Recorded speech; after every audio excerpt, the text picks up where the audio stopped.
But I beg him, you should watch some things. In every civil democratic country, when the police arrest, honorable, when the police comes to arrest you, they have to arrest you with your people being aware that they picked honorable. When they pick honorable, your relatives must know why they are picked honorable. And the last one, your relatives must know where they are taking honorable. Moro, I'm stating a fact. The police picked this lady using the state machine which can track people without informing his relatives or relatives that this is a charge. I'm stating facts. Your show is a very powerful show. The police should call this morning to deny the comments and facts that Okobo is giving. The police took this lady to cells when they didn't let anybody know where she was. They picked her on a Friday. The Saturday, the lawyers and relatives were combing police cells in Accra looking for her. Ghana police should stop this kind of behavior. Oh my God. We've come too far to see this kind of medieval, first 17th century behavior. Moro. These things look, this is the reason why a judge was picked in the night and some funny guy killed the judge.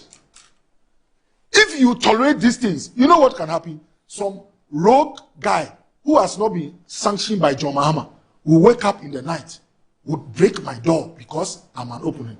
Pick me up, and when you start asking that where is Okoboy, you will not find me. So let's all come together and say that some procedures and processes, it's a no, whether it's NDC or MPP. Don't pick a Ghanaian when they don't know where they are taking the person.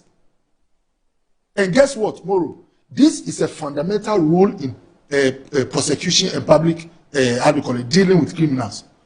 How can you get a suspect to accept guilt in the absence of their lawyer? This is so fundamental in law. You know why they don't accept that evidence in court? It could have been secured through what? Through coercion. You are the police. You picked a vulnerable lady and you go like, you did this. Did you do it or not? What can she do? You are powerful. You are the state. And then she goes like, please, I'm guilty. And then you are Ghana police. You are parading this everywhere that the ladies are guilty. Come on. Don't you have lawyers in the Ghana police? Please. It's a fake evidence. It's a sham. When you come and tell us that someone admitted guilt, where was the lawyer? Where was the lawyer? And you are proud holding this evidence. You give it to a judge to put a lady in jail for a year when you secured it through very violent and foul means. It's a shame. The police, the electoral commission, the judiciary, I always say that they are God's gift to Ghana. Moro, the stability we have in this country is not because of Honorable Omi, it's not politicians. It's the Ghana police, the electoral commission, and the judiciary. They have helped to keep this country hinged. So anytime I see something worrying with them, I get very worried. Moro, please, everywhere in the world, when the police get you, they say that you have the right to remain silent, Moro. And that anything you say can be used against you. And so for those watching, I am here to let you know that Ghana police got this lady to say, I have done wrong, when there was nobody to speak for her. It's a shame. It's a very big shame. You mean at the time Camilla was arrested by the police? Yeah. She was asked whether she was guilty or innocent even before her lawyers had attended to her. Yes. And you know this for a fact. Come on, I'm telling you. Are you sure? Come on, I'm telling you. I said they should come and disprove Okoboy. And you know what? Do you know why they give body cams to police officers? It's because when a police officer makes a claim about a citizen, the courts don't swallow it unless there's evidence. Right. And they don't swallow it because they know your objective is to jail her, whereas the civil liberties is to make sure that she's treated right. Is Ghana police having a recording of their engagement with Camilla? I challenge the Ghana police. Do you know why they will not give a recording? Look, it's alleged that even there was mistreatment, but I will not focus on that. People can allege because you did all the things you secured from her in terms of confessions in the dark. Did her lawyer raise these issues in court? Now let me come to the next fact. Okay. Lawyers for Camilla when they showed up in court on Monday, put forward a motion to try and restate her plea that she's moving from guilty to what? Not what? Guilty. Because she said the guilt out of duress. That is the so. Of course, yes. So yes. They want to give her another opportunity to speak. Absolute. Absolute. And what did she say? When they put that before the judge, a date was given for them to take and to go through that motion. Mm-hmm. Before they would go into the motion, of course, when you go and file those things, it's not the judge you file, it's the registry. Mm. When they appeared in court, the judge and the prosecution said that because she's admitted to the wrong, they are going ahead to write the judgment on her. How? That's what happened. Oh, but that's bizarre. Yes. Well, sure. Bro. The judge didn't give the lawyer and Camilla the opportunity to restate their case. In the first place, my point here is that the confession is invalid and void because it was made in the absence of because of the circumstances surrounding the confession. And I'm also putting it on authority that there was an attempt and effort to restate her plea. Well, wow. Let me say on this show, Okoboy speaking like this is actually speaking for those, with all due respect, my brothers and sisters who are in the NDC. Bro, do you know why? Why? Because some few years to come, if anybody in my party gets hold of the Moro, you don't need to call me here. What would you do? You just play this my voice. I am going to speak and defend every Ghanaian, whether they are NDC or MPP, when I see someone using state authority to intimidate them. Moro, and I feel sad. I saw a video where people start to bring old videos of people who were arrested because of what he said. Those comments and actions by our government, even if they happen, were things that brought us in bad light and ultimately put us in opposition. And I want to conclude my submission with two things. Speaking loosely about President Mahama or any leader is not correct. But please, you cannot have a homogeneous society. There are people who, by the way they were raised, who by how they were formed, they don't talk like Moro and I. Your cure for dealing with those people is not to put handcuffs on them, send them in a jail, waste their life, and even threaten their lives. It's not the way. It's to take them through civil action. The other one, Ghana Police. I have said this and I'll say it before. We must come to a place where the head of the police is not chosen by the president. I'm speaking deep. Psychologically, when a man is made by another man, he has some allegiance to that person. And this is not to you. Any IGP who has ever been appointed has some connection or some allegiance to the appointer. It's a natural phenomenon. So we have a situation where when you insult or touch the employer, the boss, appointees can get anxious and jittery. Otherwise, why would even police, I've seen a statement released by police that a lady who was on TikTok who insulted President Mahama has been successfully prosecuted. And they also want to add that they will be going to the High Court to go and follow a case of false news. Can you imagine the Ghana Police Service investing resources, sending people in a vehicle to be going to High Court, following this lady for the thing she said? Wow. Where are we going as a country? Moro. All right. So, Moro, I want to conclude by saying that Honorable is here. The things that make people vote for them, they are weighty matters. Moro, as we are on the show this morning, there's a family watching us. What they are getting, teachers, the conditions is not sufficient to break even. This morning on your show, people are watching who are finding job, they are struggling. They put their hope in John Mahama and the NDC so that they will deal with these weighty matters. Okay. Moro, there is something called an opportunity cost. The energy with which officials of government are using IP addresses to be looking at where social media guys are, tracking them, taking them to court. If that energy is channeled into dealing with unemployment and other issues, a lot of people will be happy with the government. And I'll conclude by restating that I don't subscribe to reckless comments. Okay. But the way to deal with them is not to jail your citizens. All right. Welcome back. Now, we must take a step back and examine our recent political history. You know, when comments cross the line and turn into ethnic labeling and derogatory insults against certain presidents, where was the equal outrage? Let's cast our minds back in 2020 when the former president Nana Addo Dankwa Akufo-Addo openly expressed his dismay over comments labeling the government officials as the Achim Sakawa boys. When the former president lamented on that, prominent public figures and individual observers went very silent, you know, failing to condemn the rhetoric that was actually enabling and targeting an entire ethnic group and a certain president. Let's take a look at this video. People would comment on that. The comment made by my opponent, Achim Sakawa people. I've not heard any public figure in this country, independent, yourselves or anybody, comment on it.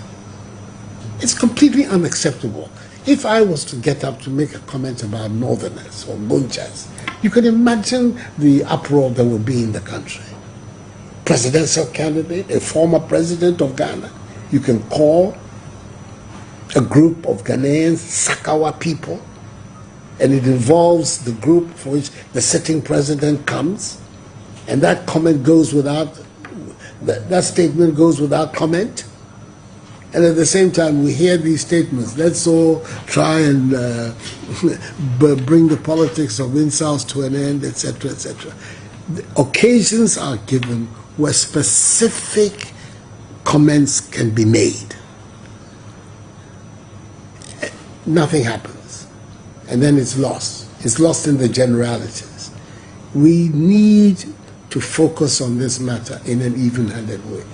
I get the impression that because of the unfortunate, in some ways, authoritarian origins of our state in its where it was considered dangerous to criticize government, the pendulum has now swung the other way, where government is the only group you can criticize. If you criticize government, no matter what you say, is legitimate. If government was to respond, that's somehow illegitimate. Media freedom is interpreted as meaning the freedom to criticize others, but you can't criticize the press. If, for instance, they step out of bounds or they conduct themselves in an irresponsible manner. So all of this, I'm trying to say that there's a package that we all have to look at dispassionately and act on issues when they occur. I'm very, very disturbed by this remark that the former President Mahama made about Achim people as Sakawa people. And I've up till today, I have not heard any senior citizen of this country, lay, religious, civil society organization, public think tank, reprimand him for that statement. What can be the basis of such a remark? It's a public act that you have a problem with, fair enough. But that the people who are doing it are given this ethnic branding, it cannot be right. That's the kind of language that we don't want in our politics.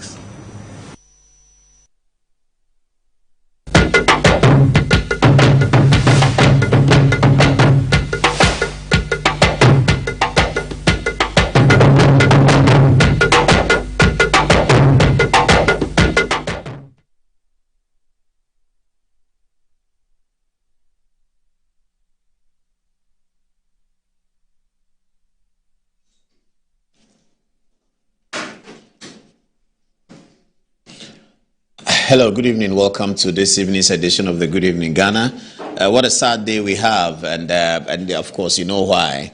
If you looked at our flyer today, we're going to go very hard as we take on the situation. I'd like to say something at the beginning. There are several packages of videos we're going to share with you about this whole incarceration of our great friend, brother uncle, everything. Chairman Moon to me is a great friend of mine, and there are not many human beings who are great human beings like Bernard Nchibosiako, who is tonight being incarcerated by the courts of Ghana. What I like to say at the beginning, viewers, is quite simple. You see, we are part of a global nation. Ghana is part of as they call it in international politics, Ghana is part of the Committee of Nations. We often grow up and we fight discrimination. At the World Cup, we were fighting discrimination when this Paraguayan woman was talking about Kylian Mbappe and about his black and all of that. You know, friends of mine and intellectual jaw people of mine, people I intellectually jaw with, I tell them often that this discrimination problem, it can never be solved by advocacy. We can't solve discrimination by advocacy. That's why we've been doing advocacy since Martin Luther King, since the famous I Have a Dream of Martin Luther King. Discrimination is actually rising. Do you know why? Because of the way we conduct ourselves. It's so important. A young child in Britain or in the United States or in Denmark or wherever, he is confident that whatever he says about somebody, that person will not use power to jail him. That you said something about me or you are fighting with me, when I get power, you will see. That's very backward. And if the news goes out that this is what happens in Ghana, then they look down on us. Recently, over the last 30 years or so, maybe the last 40 years, there were some category of people who were also suffering discrimination, like we black people suffer discrimination all over the world. But today, when you go to Dubai, you will not discriminate against that group of people anymore, because you see the infrastructure they put together. You see their governance system. If you leave this in Dubai, anywhere, they will bring it back to your place where you are staying, because they understand the value of how people should feel when they come to Dubai. As a result of that, over the last 25, 30 years, great and significant respect has come to those people who were not respected before. They were not respected the same way we black people are still not being respected. But if we keep on doing these things where it looks like, it go on social media yesterday and today, oh, something is pregnant. The kerosene that they are, how do they say it? The kerosene they are soaking the cane in is soaking pan for the next administration people. Even if it's 40 years, it will come and they will see. That's what is occupying Ghanaian social media. That is not a story that is possible in the United Kingdom's democracy. That's not a story that is possible in the United States democracy. That's not even a story that is possible in Dutch democracy, in German democracy. It's not possible that somebody says that I have been fighting you, so now that you are in power, I have to be afraid. Because we don't have a balanced system. We've been working very hard at this, but we don't have a balanced system. Many people around the world, Ghana was getting a lot of respect from many people around the world because of the way we won independence in 1957. Everybody was excited about Ghana. In those days, when you hold a Ghanaian passport and you enter America, you get a lot of respect. They were not respecting Ghana because they think that Ghana is different or Ghana is white. Ghana was very black.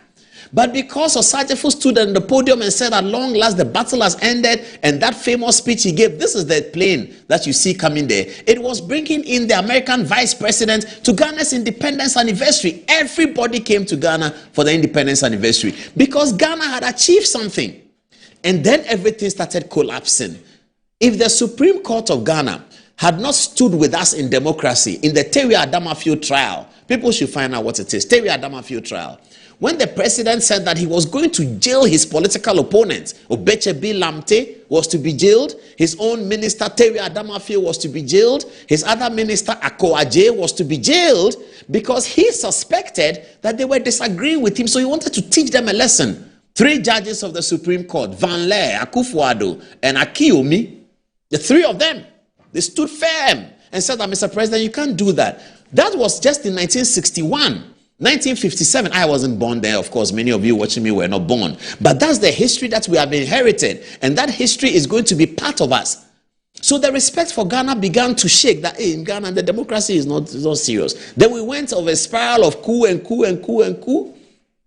Then in 1992, brave men and women Gladys Asma, one of the women, Christine Checha, one of the women, Comfort Owusu is an NDC woman. She was a member of parliament for Infantiman East. I knew her, I covered her in parliament. Very strong woman. These are the people who stood up. Kweku Baku Jr., Kwesi Price Jr., Ben Epstein, Ghana Journalists Association, Ghana Bar Association. They stood up and determined that from 1992, we're not going to continue this wala-to-wala answer thing. They are catching somebody, catching, and we went on a democracy.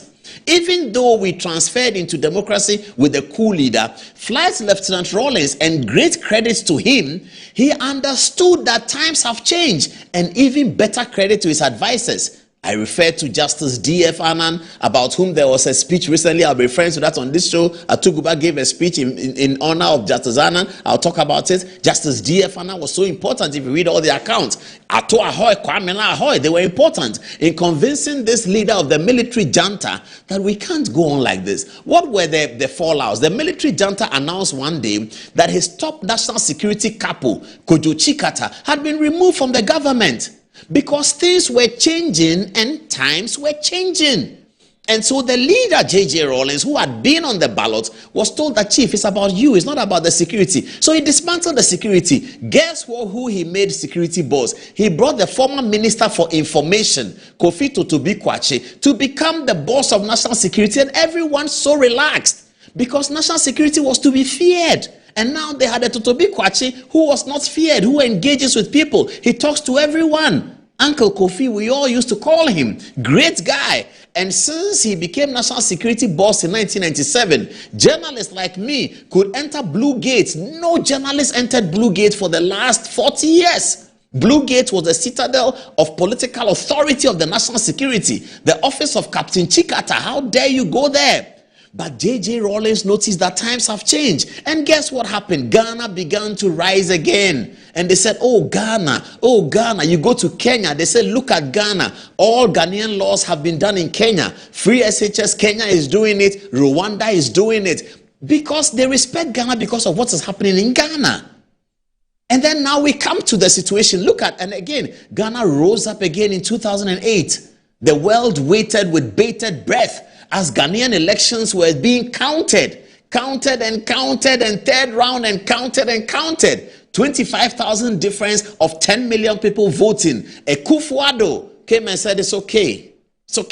Told the supporters that leave it. It's okay. Why not? It's okay, leave it. Don't worry, just leave it. And Ghana began to rise again, Ghana's democracy. We repeated it in 2020. The parliament was even struck 50-50. John Mahama felt that he had been cheated.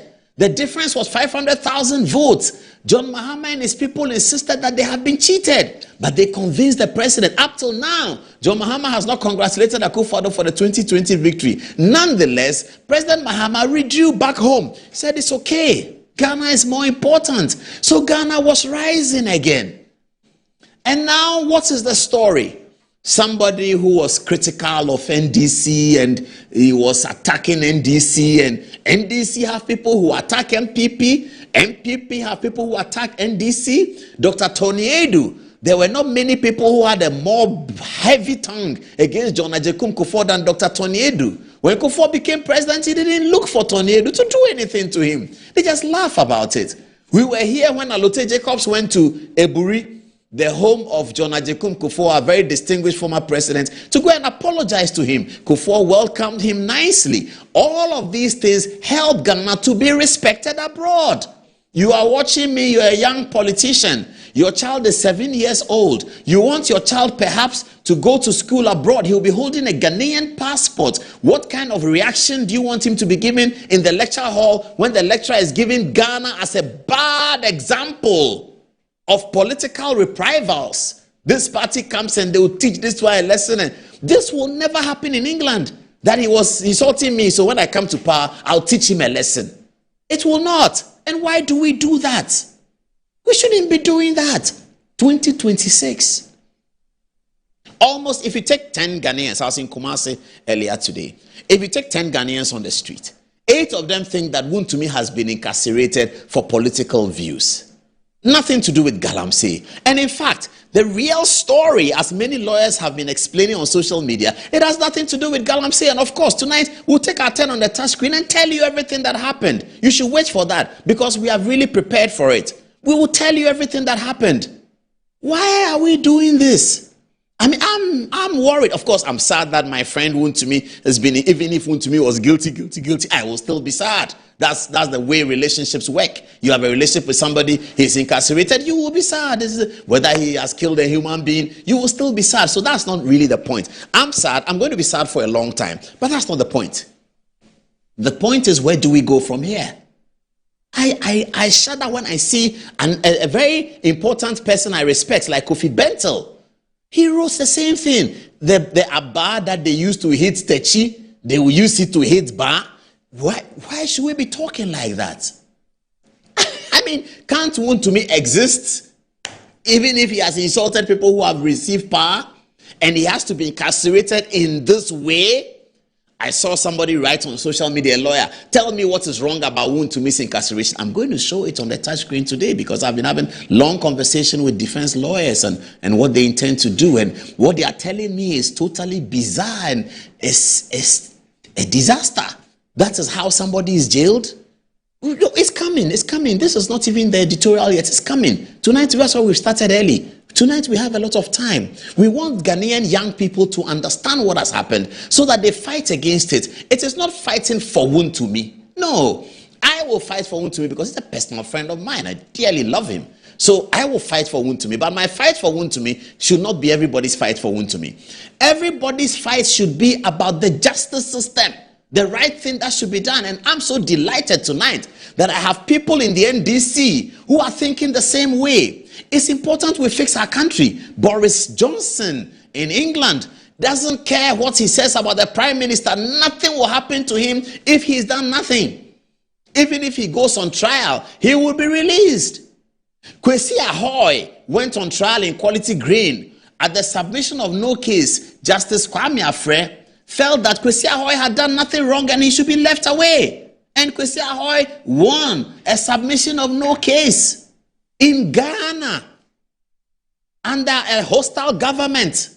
That is the strength of our judiciary. We've always had that. Once again, the judiciary is going to be tested in this appeal for Wontumi. It's going to be severely tested to see whether we can resurrect the confidence and the strength and the boldness of Van Leer, Akufo-Addo, and Kosa, Seaku Kosa, and Akiomi, whether we can resurrect that, or whether we can resurrect the judge in Kwachi and Attorney General. There was a case entitled Kwachi and the Attorney General, 1979. Kwachi said that his property had been seized by the AFRC. The judge, hearing the matter, returned all Kwachi's properties to him. Or the boldness of the judges of 31st December. I referred to NYB Adade, I referred to Justice Ampia, Justice Redu, and the bold 5 judges who declared that 31st December cannot be celebrated as a public holiday. It helped our democracy and it gives us respect. It gives your children respect. When they travel abroad, they will not be discriminated against. They will not be called black people. They call us black people not because of the color of our skin, but the kinds of things that happen in Uganda. Idi Amin Dada and Uganda. The kind of things that happen there.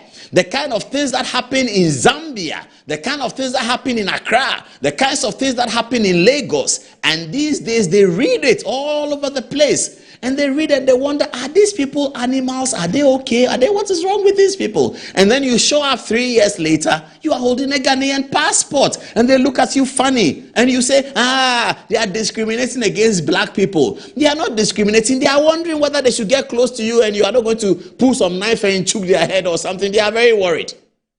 That's the reason. Why do we do this to ourselves? Ghana is on a brilliant trajectory.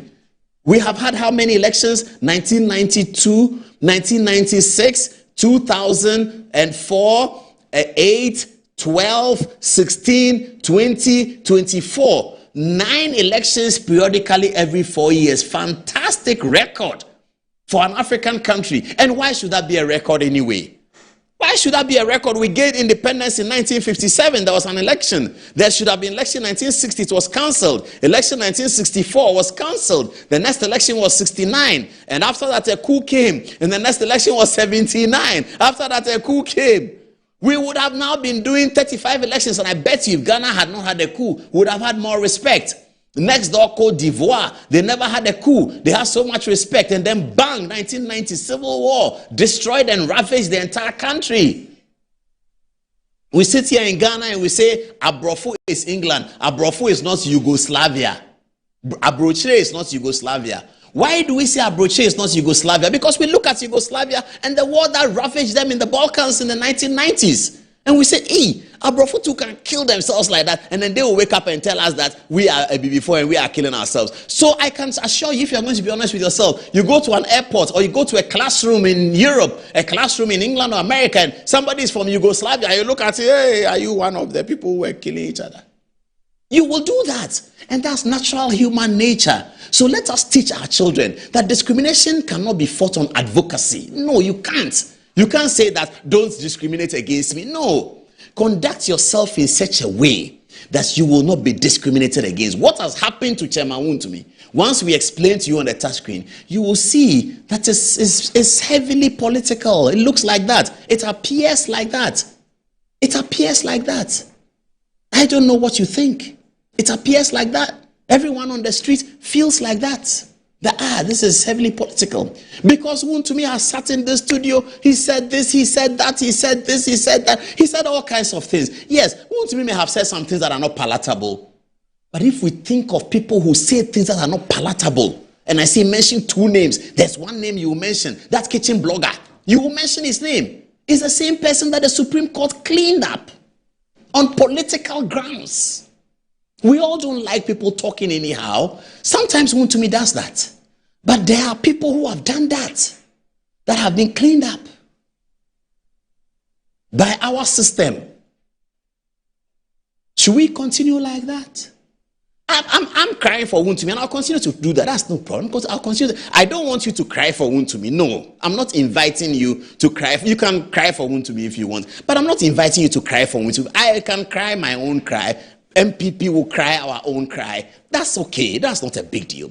What I want you to be concerned about, if you're NDC or you're neutral, is the justice system. And I love it because Alex Segbefia, who is a key member of the NDC, recently, he didn't know Wontumi was going to be incarcerated. Of course, we all didn't know that Wontumi was going to be incarcerated. Perhaps only the judicial system, the judge knew. We didn't know. I bet you Alex Segbefia didn't know. Listen to what he said. Listen. If we hadn't insisted on the rule of law, stretching it, let's be honest to ourselves, Chachi Kwesi will not be sitting here today.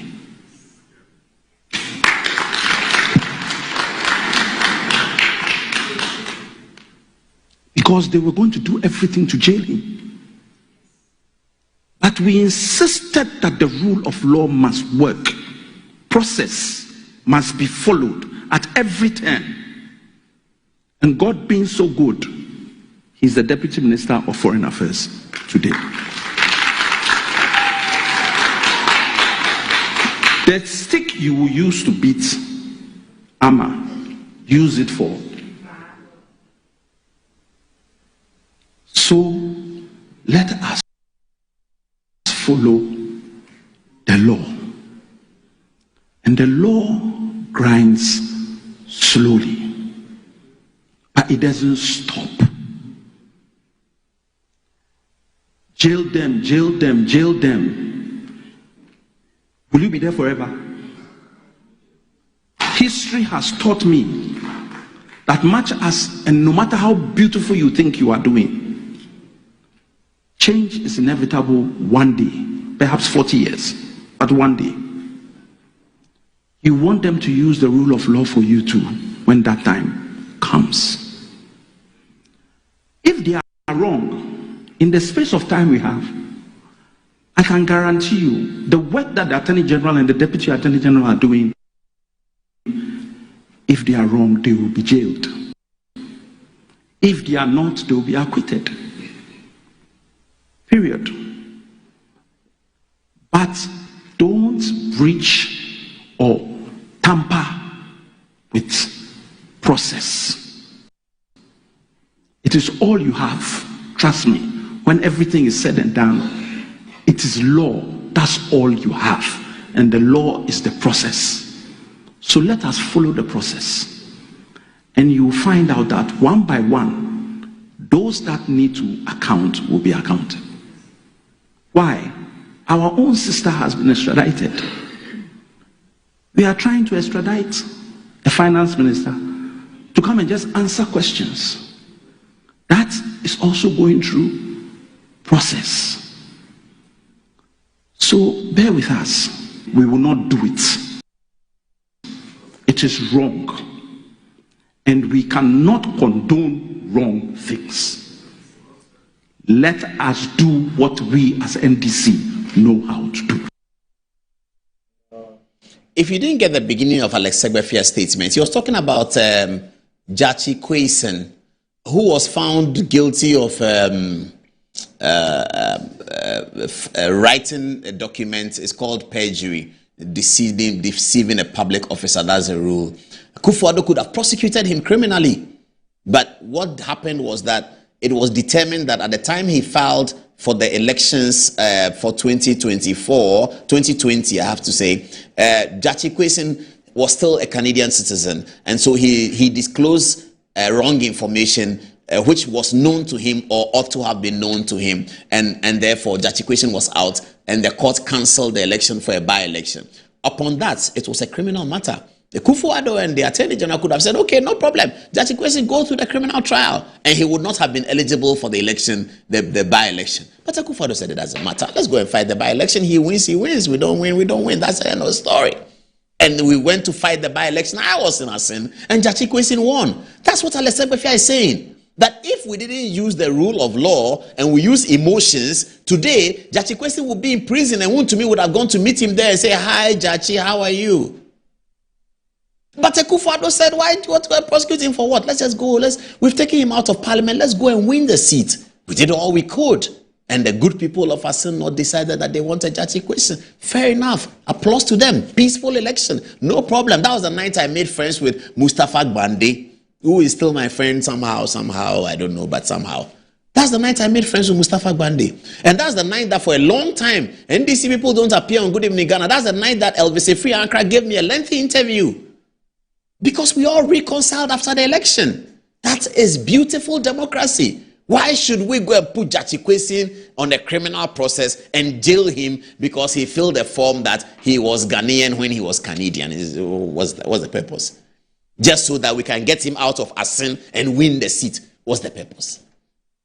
Today, Gyakye Quayson is foreign minister, deputy foreign minister to Ablakwa, and the young Ghanaians who are growing up in Canada will have a love for Ghana. They know that, oh, Uncle Gyakye went to Ghana and became a member of parliament and became deputy foreign minister. When I finish university, I'm going to Ghana. I want to be like Gyakye Quayson. And they come to Ghana. The more they come to Ghana, the more Ghana develops because they have good brain and a great culture that we all need. Why are we doing this? Why? This is the end of the editorial. Ask me, what is your bad day? It's the day my mom died and the day former President Mahama destroyed my company.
toi si bébé da ta ta bleu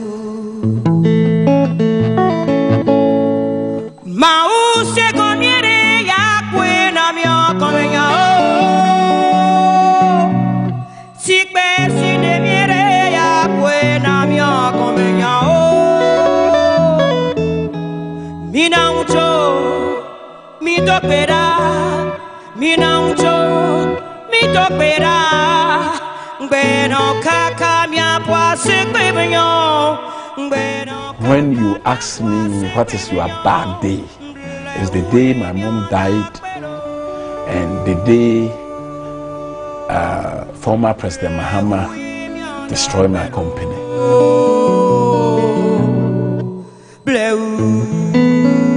I said, me, President Mahama, want to talk to me about what? He said, yes, you are invited to the castle to meet him.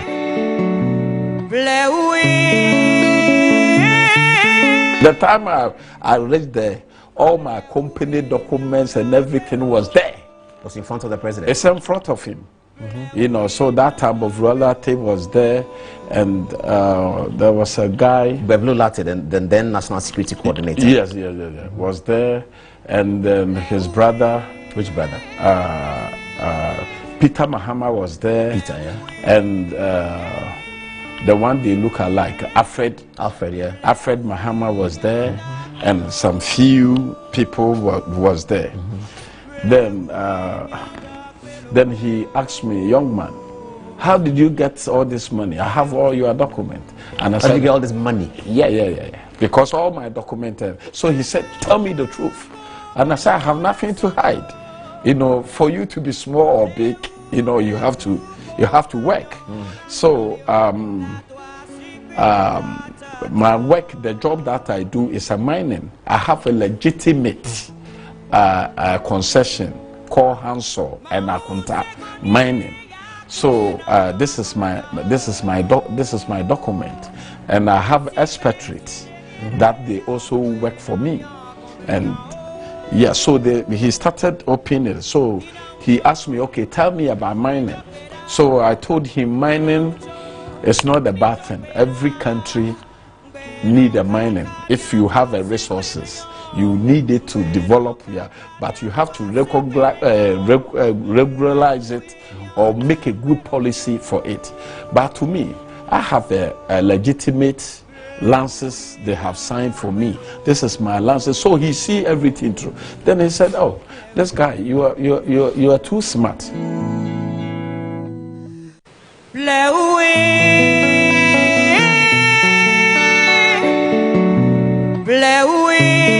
So he touched me on the June 2013 June. How did this conversation end before he touched you? This Tamale conversation, how did it end? He told me that, young man, you are too intelligent. I want you to come to NDC to support me. And then I said to him, you're speaking on the national platform. President Mahama, I'm saying maybe because listening, the time, or his people are listening. Listen, the time you have to be sure that what you are saying is correct. I will never lie. One to me will never lie. And he knows. The time I went there, I went there with now he's a Bosonchi MPP chairman. You know, he was following me that time. Anywhere I go, he's the person. So I went there with him. Why in Tamale did this meeting happen?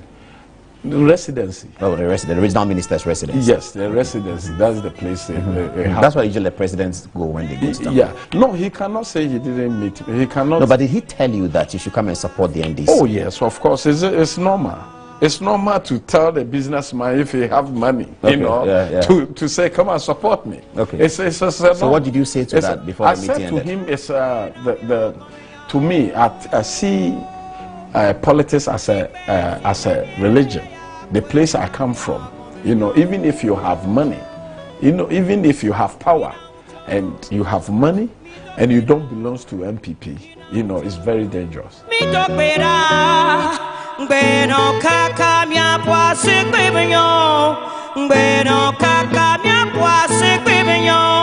The problem is not only about the royalties, and I think we should think beyond that and help ourselves.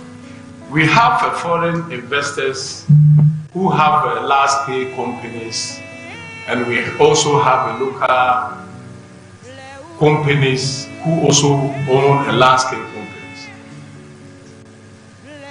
It's very difficult for local large-scale companies to have investors. So, without the Ghanaian local large-scale company, for the government supporting them, it will be difficult for the Ghana government to reach their goal, because the important tool in mineral is not only about money, but it starts from the land. Every land is a land. So far as the land is in Ghana, I think it's an opportunity for Ghana government. I have seen MEF here.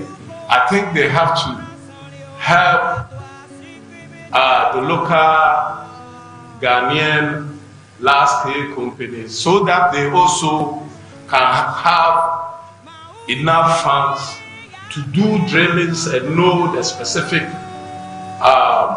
the gold minerals in a specific area. And once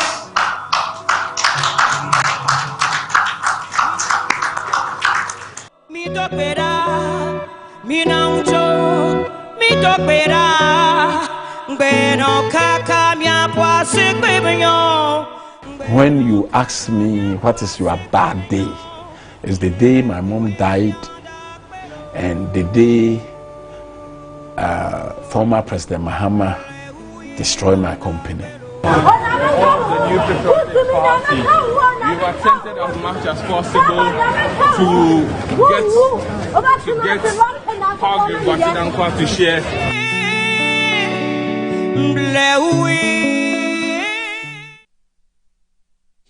As we wrote in our flyer, in Siobeye Bourdain, Chairman, your day of justice is coming.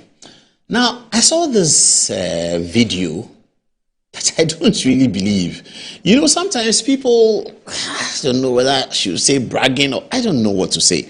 But I saw this guy, quite credible person. He's always on Kesbin FM. He talks. I listen to him quite a bit. And I like listening to Kesbin FM political videos. They're very, very political over there. So I just love it.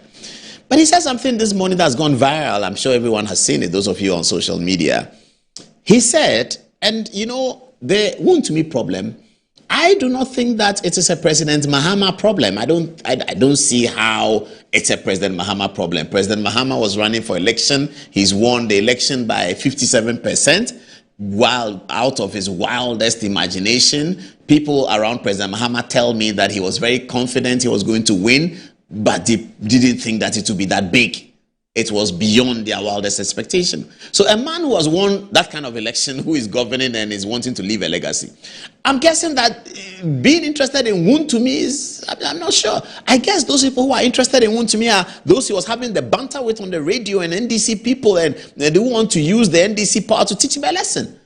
But today, this video that I'm going to show you, which went viral in the morning, the panelist is saying that Alex Afenyo-Markin, our very distinguished minority leader, and Kennedy Ohine Japan had tried to make an intervention in the Wontumi process, and in making the intervention, they didn't phone the Lord Chief Justice, but they phoned the president.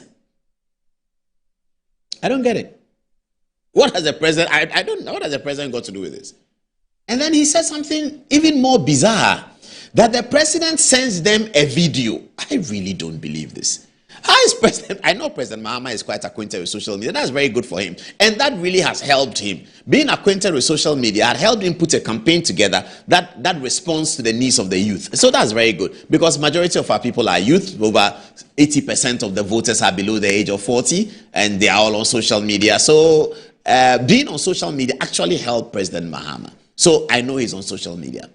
But how is he going to send a video and Listen to the guy on Kesbin FM earlier today. I don't believe a single thing he said. I don't know where he got the information from, and Alex Markin nor Kennedy Japan have not come to confirm it. I don't believe it. And I think that we should be minded, okay? We should be careful and minded about what we say on interviews that cannot be corroborated, that brings in the name of the president. I don't get it. Have a look. Adebi Talimame. Begin one and I want to share with people. Listen. Mami Agrada. Till you, Mami Agrada. Mami ni be fire by be jelinu. No cassette your man Penny John Dramani Mahama. Meboa. Yes. A lot of videos all over. Before the elections, 2 years before the elections, and the year of elections. He insulted President Mahama. Maligned President Mahama. And another by in jail in 15 years. Ye jelly Mami Agrada 15 years. According me 8 months. She was released suspiciously. And yes, I had Mami the buy. Tell you. Mami free jail buy. And will call Prophet Adakwa Yadom. Sorry, which President Mahama Ukumasia or Kosra Prophet Adakwa Yadom. And everybody knows that Prophet Adakwa Yadom, I may adorn, be papa be penasem. Opian miso ye Disney. Mami Agrada ko sorry them or koyeno. And she was asked to apologize to President Mahama. Just by me you. Yeah, do masem. Mami no apologize to President Mahama. Bamiwa, why short to nipa bebrebe? Wa malign nipa bebrebe? Adena President Mahama Nkwana.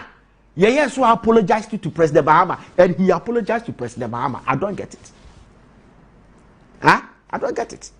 Now, Kamila Al-Hassan.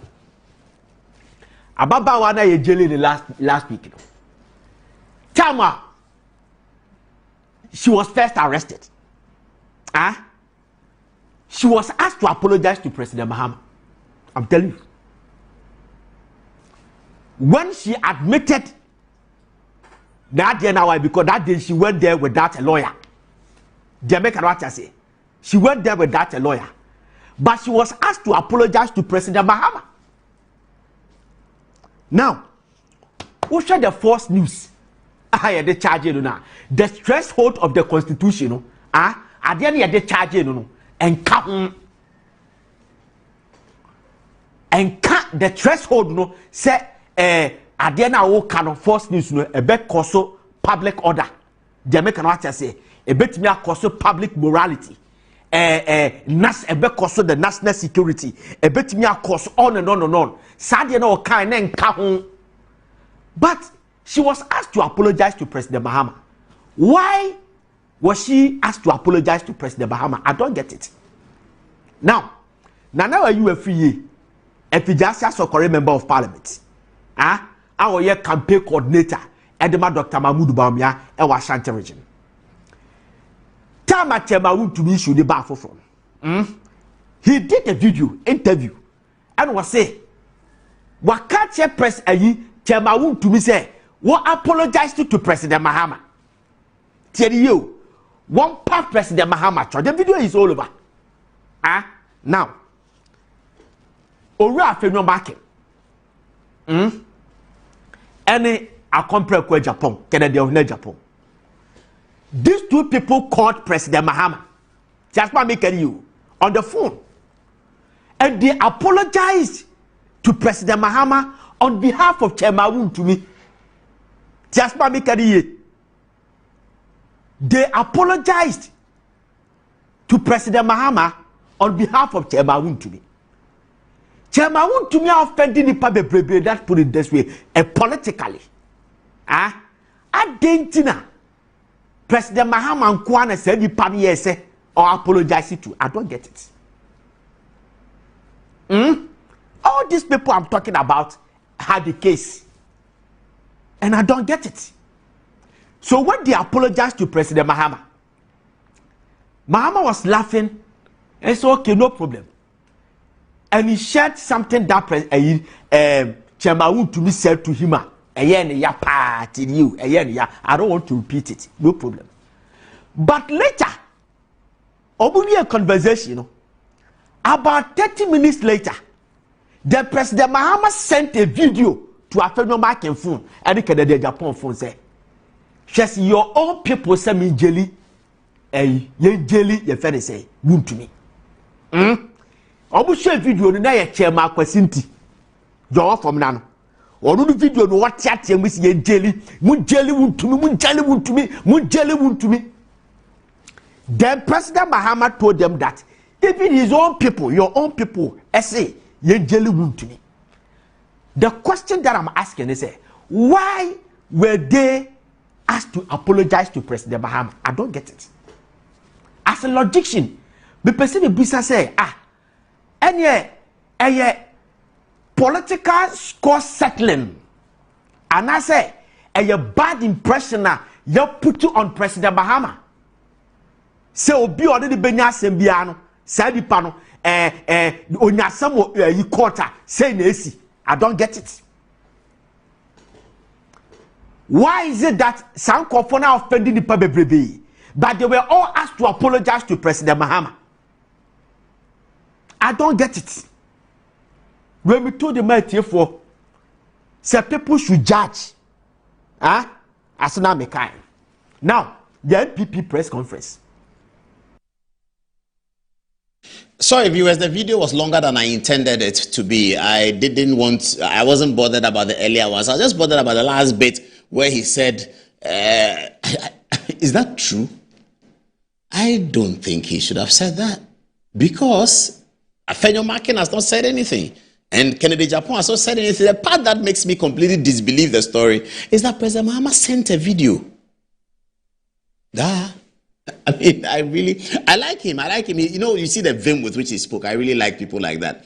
But that part, I'm not sure. I mean, I can't see how I'm going to say that on video and say that President Mahama wound to me and what do you say? Kennedy Ohine Japan and Alexander Afenyo Markin called up wound to me and called up President Mahama.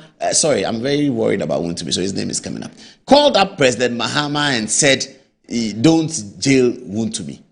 And President Mahama sends a video and say, "Oh no. Very, very no. Come back again, my brother. Come back again." This part, dear, I am not sure. Does any president do that? He send a video and say, "Look at what your people are doing." I mean, any president will receive it diplomatically. Minority leader and the former presidential candidate, former member of parliament, they send you a text and said, "What are you people doing about wound to me?" He probably will just say that I'll ask the Attorney General and find out what's happening. Something like that. He's not going to send you a video and say, look at, oh, no. Very no. Very, very no. I doubt that very much. Anyway, we are here to hit the touch screen to do the legal analysis of Chairman Wontumi. And where are we going to pick it from? We're going to pick it from the standard of proof. And we're going to be teaching some criminal procedure as well. The standard of proof, what the standard of proof is, what was before the court, how miraculously the court came to the conclusion that something had happened, and some lawyers are doubting. Defense lawyers are very eager to hit the defense court and deal with the matter. I've seen texts, quote cards from Atachia, who says that he's very ready for the defense, and most MPP lawyers have been meeting all over the place and looking at it. Some members of the Ghana Bar Association are all looking at the judgment, because you see, the Ghana Bar Association is interested in the judgments, not because they are interested in MPP or they are interested in MDC. Any seasoned lawyer who has practiced his trade as a lawyer over 20 years is always interested in the sanctity of the justice delivery system. That's always very, very important. And that's what Alex Segbefia was talking about. He said, that's all we have. That is all we have. Because MPP will win, NDC will win. Maybe in the future, another political party, I don't know whether that's going to happen, but they can also win. What does not change and should not change should be the standards of the justice delivery system. I think as we grow in democracy, a few things also should not change. We should have an education system that does not change with politics. We should have economic system that does not change with politics. We should have a cocoa system that does not change with politics. As we develop, many more things should add to the judiciary that should not change with politics. And then we can leave politics to defense and interior and a few other things. That we know that the education system will not change. Whether it's party A or it's party B, it will not change. We have had that kind of turbulent history in Ghana recently. SS is 4 years, SS is 3 years. I won't do your party, you do my party. All kinds of things. It makes us kind of backward, isn't it? I'm sorry to say. So the justice system, we have gained it. We should keep it. And this one, to me, appeal is going to be a major test for the Fourth Republican constitutional justice system. We have won many texts since Terry Adamafio. We have won many. We are coming to this one, and we have to win it. When we do the Tascreen legal analysis, perhaps you understand why this is very crucial. But just before I do that, let me hear from you viewers from the social media. The social media editors are ready with their messages. I'd like to begin with Fati. All right, thank you, Paul. So I have General E.L. Kuman here saying that Chairman Wontumi's case raises serious questions about selective prosecution and political targeting.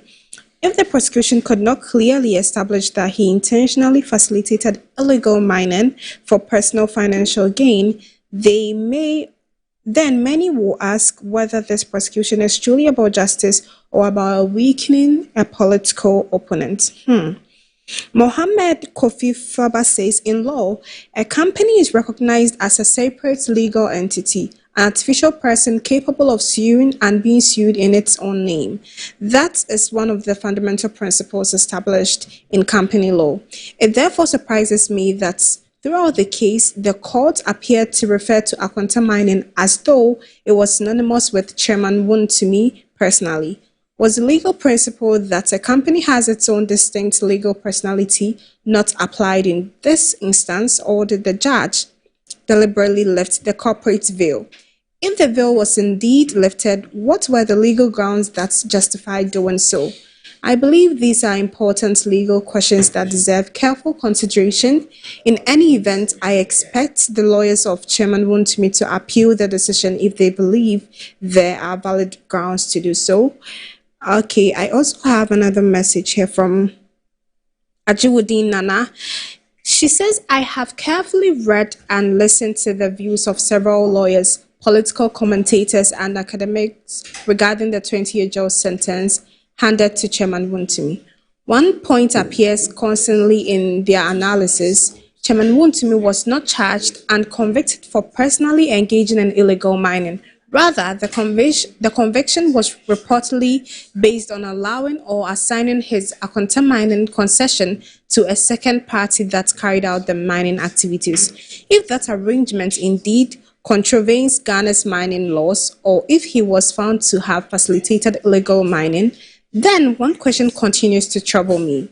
Why is Chairman Wontumi alone facing a prison sentence if a second party was the one that actually engaged in the illegal mining?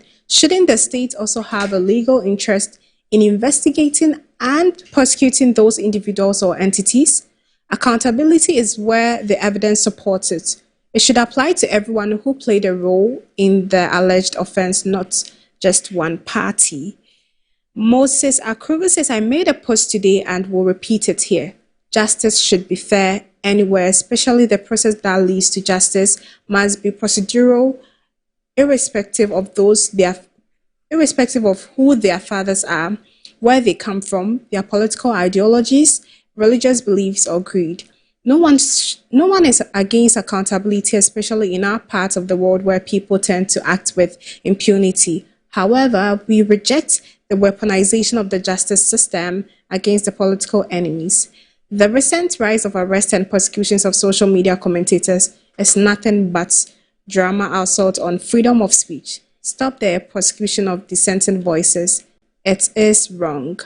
And lastly, coming from General E.L. Komani, says the increasing use of Rambo-style arrest, stringent bail conditions, and special tribunals has fueled concerns that Ghanaian democratic space is shrinking and that a culture of political intimidation may be taking root. The NDC must remember that political power is temporary, and the precedent set today could one day be applied against those who established them. Anzaba. Thank you very much, Fatih. Coming from Master Planner Junior from Kintampo, he says Communication Officer for Kintampo North. According to the judgment, Chairman Wontumi himself or his company was not involved in Galamsey, but rather it was a leaseholder who did the Galamsey. This case has nothing to do with oral. I won't say it's a political witch hunting event, but the clock is ticking. Just give time some time. Ghanaians are watching closely. Chairman Wontumi, stay strong. From Rich Golden, he says, there's too much hate, acrimony, and bitterness in the system, unfortunately.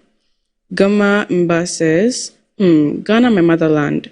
My advice to those who got tomorrow pregnant should be to be worried about what it will give birth to. Ibn Ofer says, stay strong, Chairman Wontumi. As a man of faith, these times are testing times. You shall overcome. You shall overcome. Remember this too shall pass. And then lastly, coming from Samuel Kelly, says, Apostle Paul, I love your bravery. May God strengthen you and give you all the encouragement you require in this job. You are truly a strong man. You are proof that the pen is mightier than the sword. Sorry. I thought the Chronicles guy was tough, but I tell you, you are fearless. Keep up the good work. But as someone who loves you in English says, may your road be rough. May God keep you from the jaws of the devil. Okay, over to you, Kia. Thank you so much, Anzaba. This is coming from General E.L. Coleman. He says, the NDC should know that the measure of democratic leadership is the ability to uphold the same standards in government that one defended in opposition. History has a long memory, and the future will judge whether the NDC's position on current political happenings reflects genuine principle or political inconvenience. He again says, good evening, Apostle Paul. This Kumasi journalist is a storyteller. Don't mind him. He's just connecting the points from social media comments. Coming from Moses Echampon, he says, is it true that the petitioner in Wuntumi's case is a sister-in-law of the judge who convicted and sentenced Wontumi? Unless the NDC rules and remains in power forever, the same yardstick they used to secure Wuntumi's conviction and the sentence will be used against them. No one deserves what Wontumi is going through for now. Coming from Abraham Odati, he says, Mahama is making things harder to achieve our fundamental human rights. Kweku Berima says, God will see Chairman Wontumi through. And Frank Yeboah says, it shall be well with him. Rich Golden says, there's too much hate, acrimony, and bitterness in the system. Unfortunately, all of us, John Mahama is fueling. Unfortunately for all of us, I beg your pardon, John Mahama is fueling and enabling it by pouring petrol on the fire. We should all remember that no political party will remain in power forever. With the way things are going, the country could implode one day. And finally, from Abdul Karim Ilham, he says, time will tell. Over to you, Paul. Thank you very much. And wow, this is a difficult day to smile, isn't it?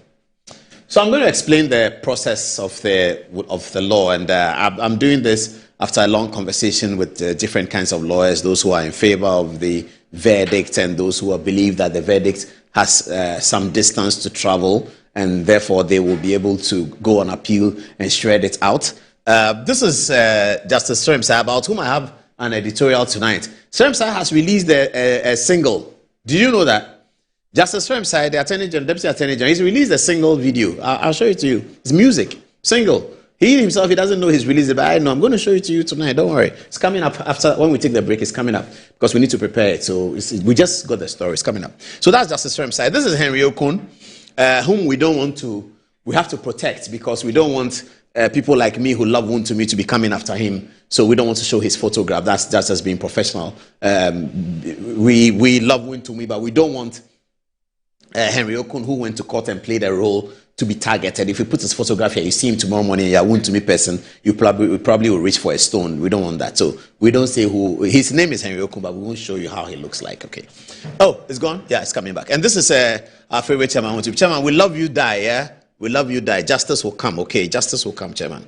These are the three people I'm going to talk about. Okay, let me now start with the definition. So, we did it here before. It is the standard of proof.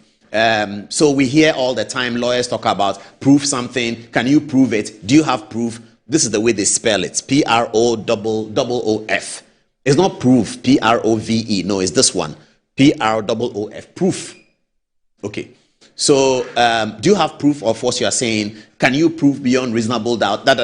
So, all of that is called the standard of proof. There are basically two standards of proof in law for two different processes. The civil process, which is me versus you, and the criminal process, which is the police versus me, or the police versus you. Those two are different. So, the standard of proof. What's a standard of proof? A standard of proof is, and this we are taking from Black's Law Dictionary, so you can all Google and check, isn't it?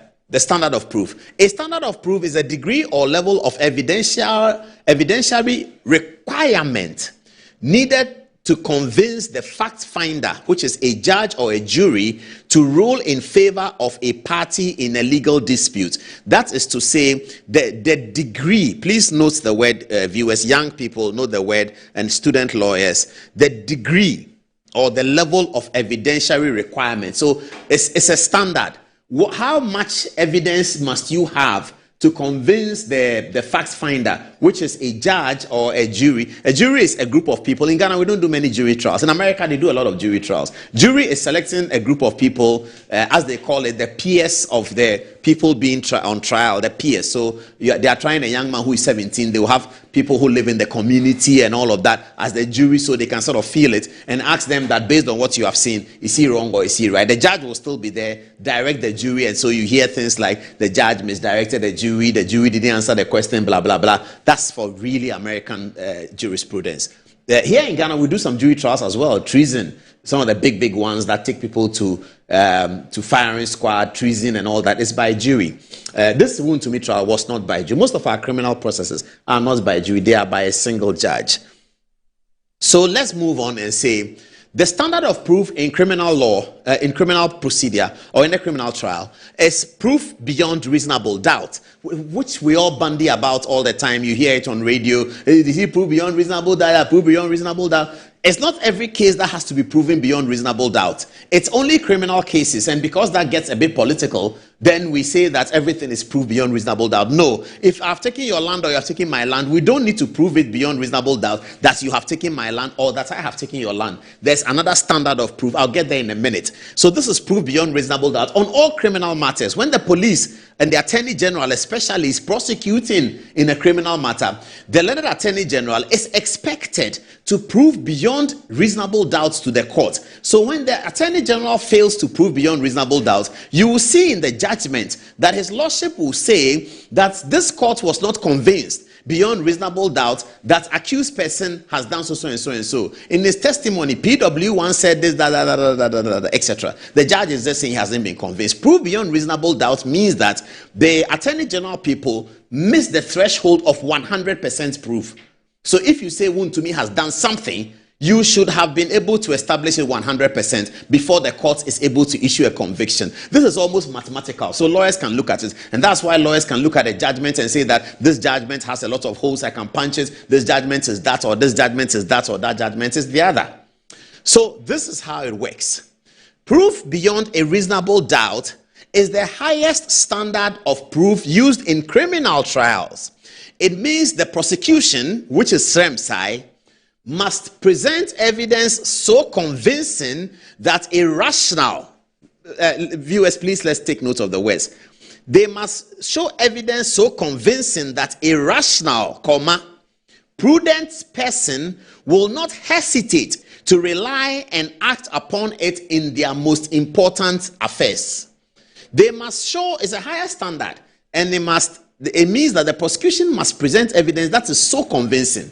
So we get that. We can just move quickly to the other one, which is not important for tonight. It is a standard of proof for criminal. It says it is on what they call the preponderance of probabilities. Yeah.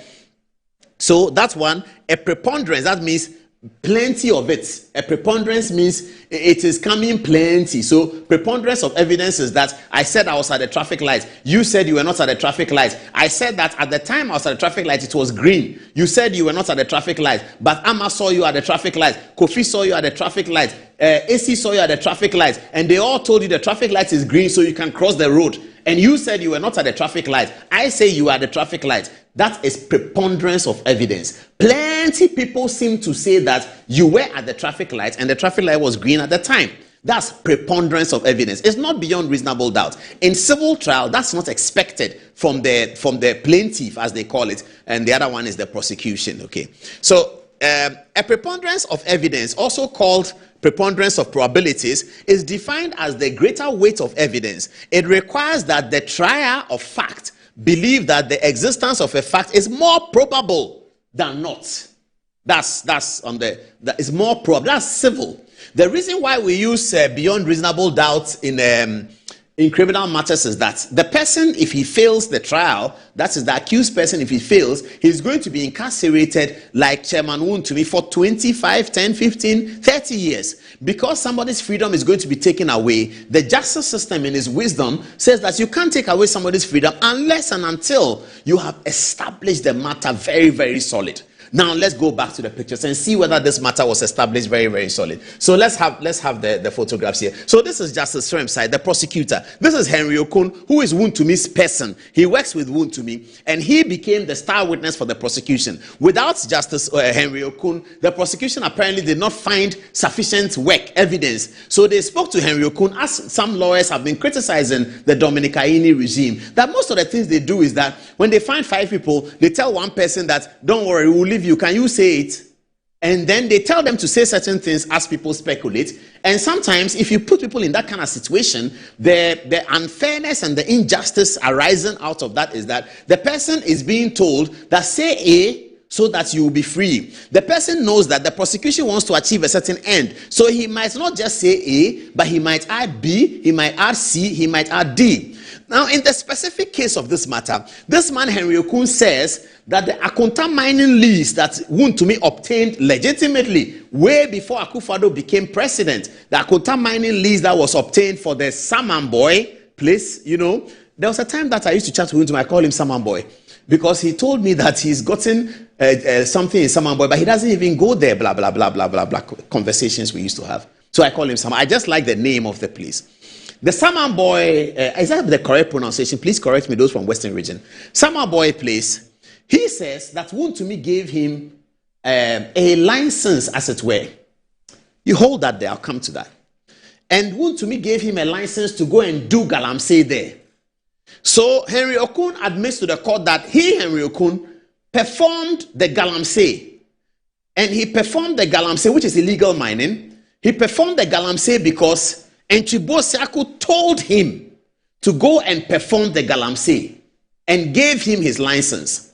The relationship between the license from one person to the other in legal terms is called an assignment. Now, the law requires, it's trite, and the law requires it, that an assignment ought to be documented. So the Attorney General should have been getting from Henry Okun a document that says Wontumi has assigned this to you as a license. No such document existed. Do you give license by word of mouth? And that can be relied upon in a criminal prosecution? And Wontumi denied it, that he has not given him license to go and mine. He told him that he can go to his mine as Saman Boy and plant coconut trees because they were trying to reclaim the land and trying to do afforestation. The document suggests from the court that the coconut trees were actually planted. But Okun says that in addition to the coconut trees, Wontumi gave him a license to go and mine galamsey. Wontumi says, I didn't tell you to go and mine galamsey. So Henry Okun, who doesn't have a document to show that Wontumi assigned it to him, number one. In fact, that should have collapsed his case in any case, because the establishment of reasonable doubt has been completely overturned. If Henry Okun is not able to show a license document, you don't say that Fred Manso told me that he has leased his house to me in Abelempe So I went to stay in his 4-bedroom house because he told me that he has leased it. There was no document of the lease. That should not stand in any criminal court. It shouldn't. So this guy, the other part of the matter is that this Henry Okun has actually admitted to performing galamsey. He performed galamsey, but he's free. Wontumi is not being charged for performing galamsey. He is being charged for illegally giving his license out to another by an assignment which does not exist on paper. My goodness, this is very interesting. Wontumi is being jailed for 20 years because it is said that he gave an assignment to Henry Okun for Henry Okun to go and perform galamsey. Henry Okun has admitted before the court that he performed galamsey. But tonight, Henry Okun, who performed galamsey and destroyed our water bodies and has admitted it, is free. And Wontumi is in jail for 20 years because the court has believed Henry Okun, and Wontumi says, I didn't give you anything. So Wontumi's word has not been taken, and that is where people are concerned about the threshold of whether this was established beyond reasonable doubt. This is the matter. Fair, simple, and square. This is the matter.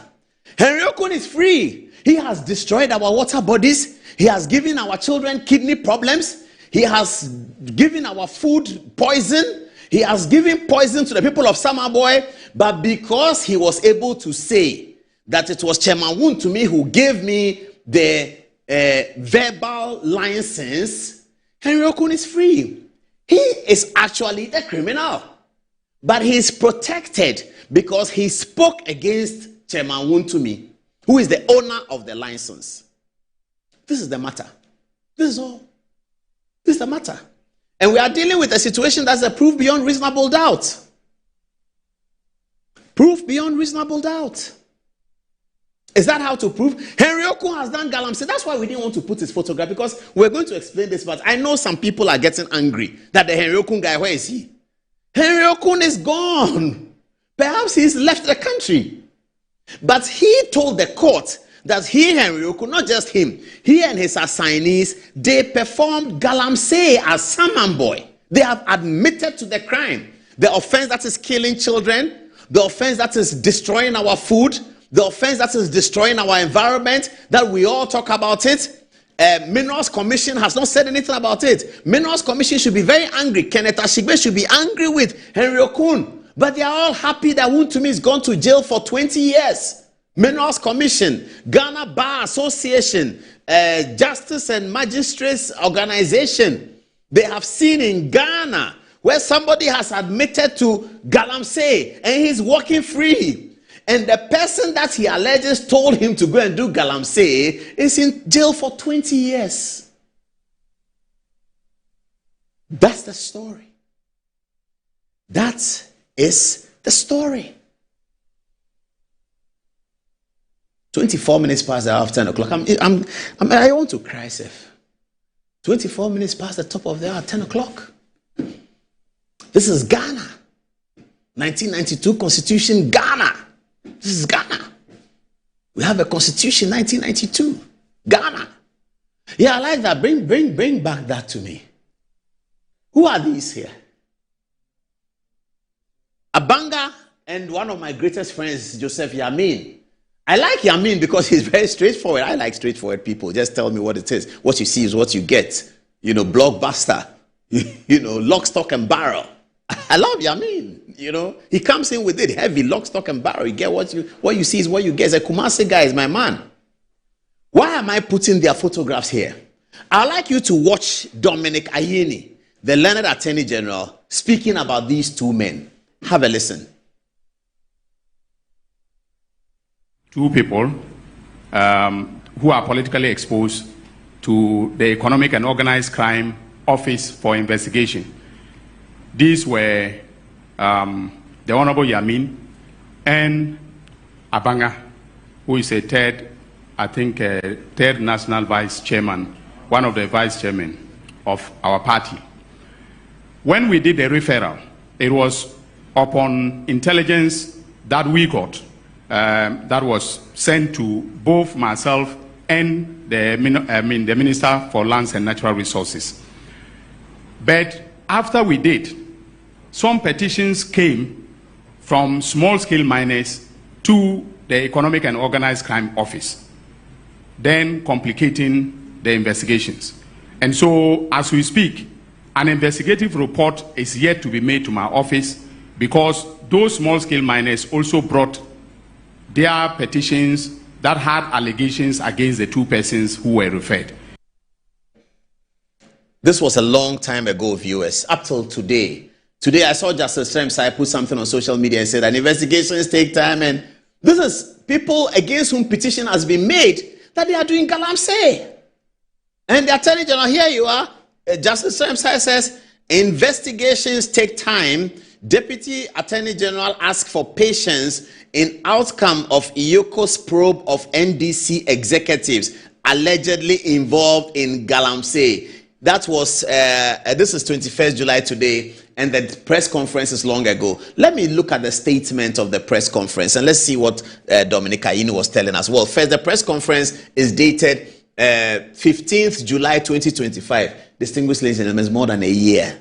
It's been more than 1 year. The Attorney General, IYOKO, BNI, and it's not NIB, it's IYOKO, BNI, CID, Lydia Donko, the CID policewoman, Attorney General's Department, the State's National Security. It's been 1 full year. They have not finished the investigation of Joseph Yamin and Abanga.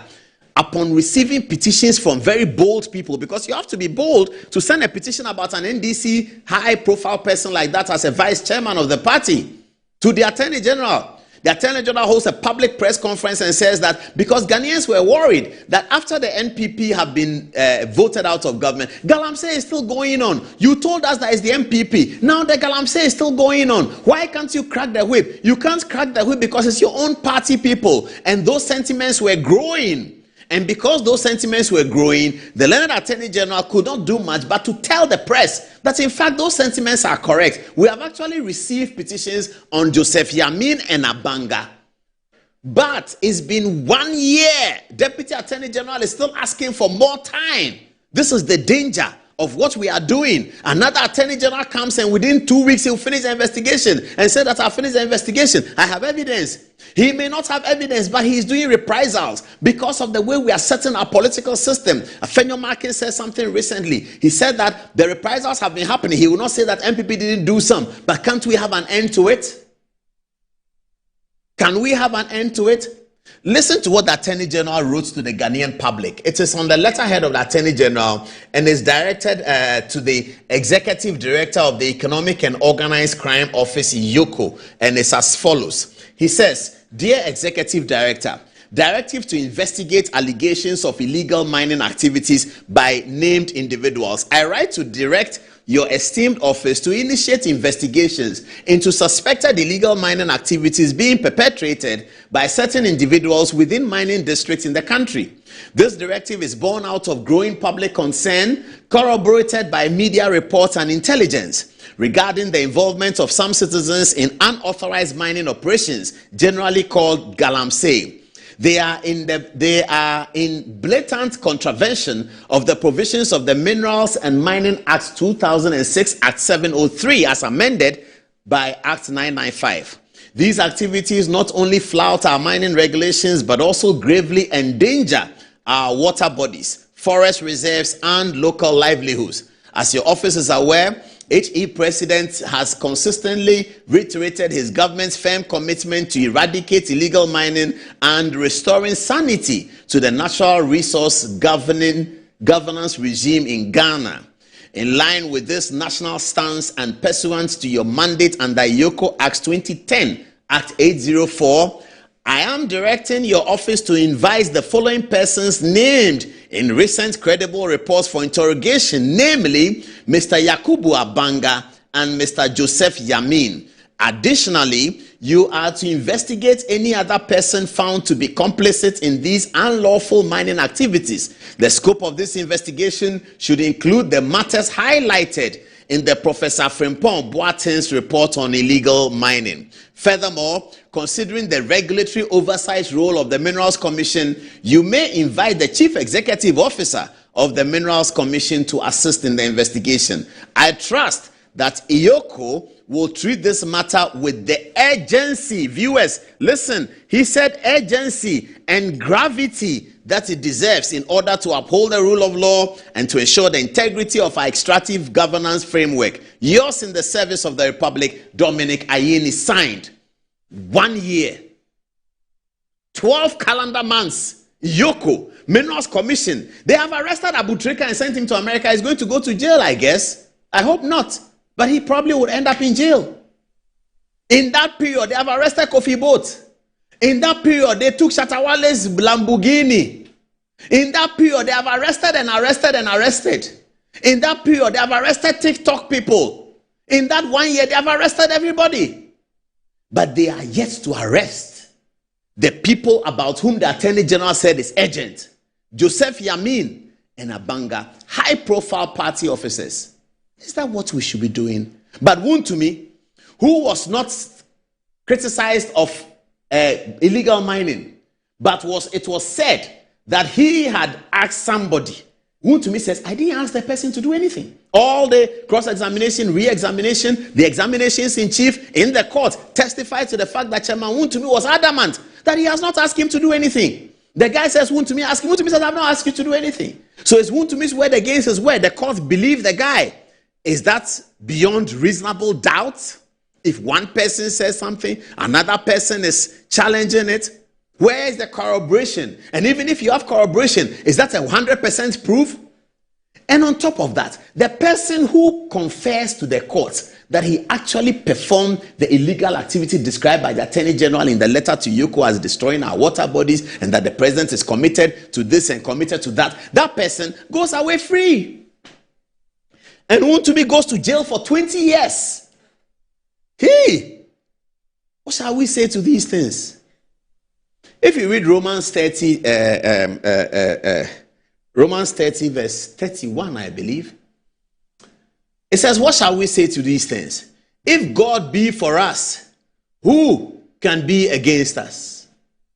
If God be for us, who can be against us? I think this is very unfair. Really, really unfair. And I sincerely hope that the defense lawyers will put it together, and also hope that something will rise to the occasion. Something has to give and rise to the occasion. Not because of Wontumi, but because, as Alex Segbefia said, the only thing we have is the justice delivery system.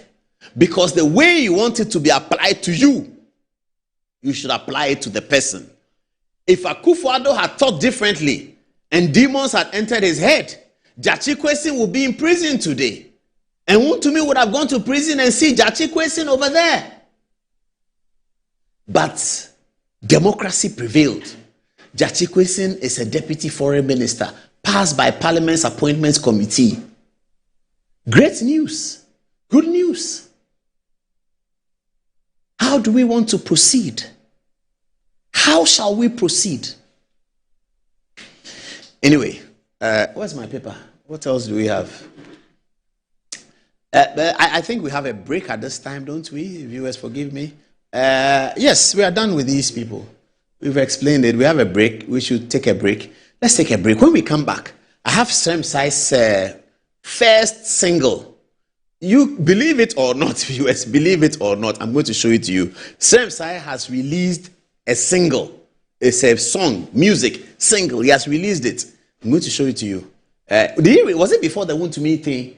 I have to check the dates. I think he released it just before the Wontumi thing. Justice Srem Sai, he has released a single. After the break, this is Good Evening Ghana, it's live. It's 35 minutes past 10 o'clock. That means 25 minutes on top of that, 11 o'clock. We have some time to go. We'll also be sharing thoughts with you on Justice Atu Guba's very exuberant lecture he gave and attacking everyone in the NDC that they didn't call him and he worked with them and they didn't call him. A former Supreme Court judge admitting to very partisan conduct that he was working with the NDC, and after that, they didn't call him. Anyway, after the break, this is Good Evening Ghana, it's live. Sorry for the excesses, if there are any. I'm very, very down today. I'm crying because Wontumi is in jail, but justice will prevail.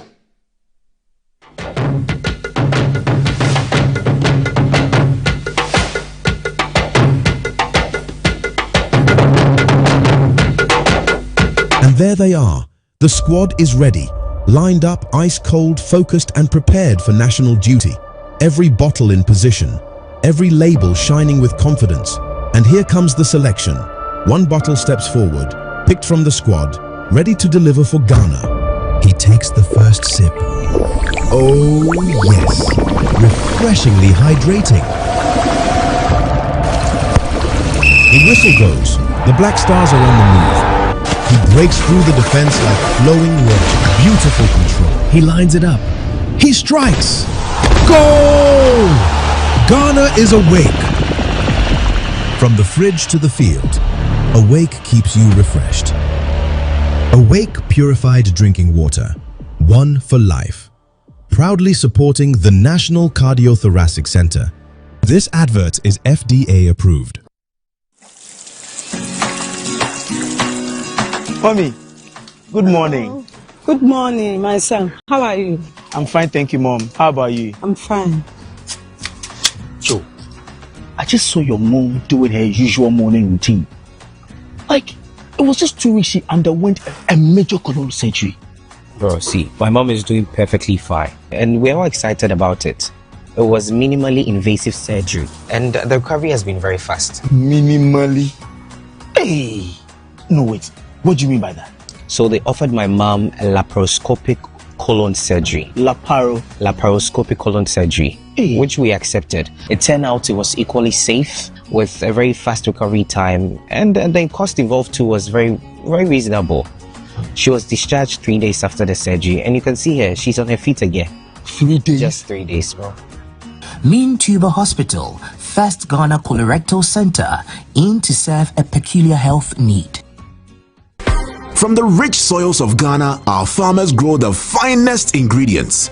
We clean, hand select, and carefully craft into bold, unforgettable flavors.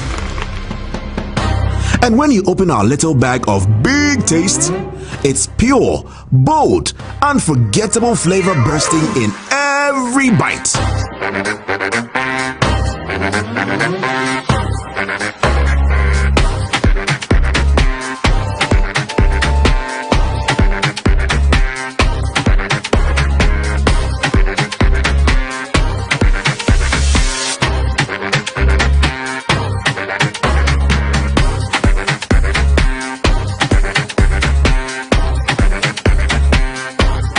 Enjoy the goodness, made with big care. This advert is FDA approved. Finding my dream apartment in just 2 days was a breeze with 7terragh.com. Looking for your next home, the perfect piece of land, or the best commercial property for your business? Are you worried about sending money home for property and finding nothing when you return? Well, worry no more. 7terragh.com is just a platform to find prime lands, perfect properties, or vibrant real estate development at the click of a button. 7terragh.com is your go-to property listing platform that allows you to register, list, rent, buy or sell, and connect with correct agents. With our AI-powered smart search, personalized dashboards, verified agent connection, and interactive property maps, all your property needs have been made easier. Check us out on 7terragh.com or contact us on 0302-998-246 or 0561-032-252. 7terragh.com, powered by MNC Properties. My line of work, a confident smile is everything. Kel Charcoal Toothpaste keeps me on top of my game and ensures my smile is always radiant and bright. With the tiring nature of my job, we spend several hours under the scorching sun. To keep our teeth white and our breath fresh all the time, we use none other than Kel Charcoal Toothpaste. Kel Charcoal Toothpaste. You're on a Kessie and in a kit one. Samayo Kendini, who be here, Semetra Sapapadia to Amame Manfo, Kel Charcoal's natural ingredients, and a bomb is several buying, a man's rain, Nesansu Mama Hotoso, a bedroom. Kel Charcoal Toothpaste. Choose Kel Charcoal Toothpaste for anti-cavity, whiter teeth, and fresher breath all day. Available in 80 gram and 150 gram. Grab yours today. Kel, happy smile, This advert is FDA approved. Can he tee up someone in red? That's who for. I be the real goat. Who is the goat? Ghana Jollof or Nigeria Jollof? You are lying. Ghana Jollof. We are talking about PET. Except be the goat, huh? My guy, he be the goat. Though our choice of goats may differ in football, music, and jollof, Alomo Bitters always brings us together. Alomo, experience greatness in every moment. Proudly produced by Casa Preco PLC. Drink responsibly. Not for sale to persons under 18 years. Not recommended for pregnant women and lactating mothers. Don't drink and drive. This advert is FD.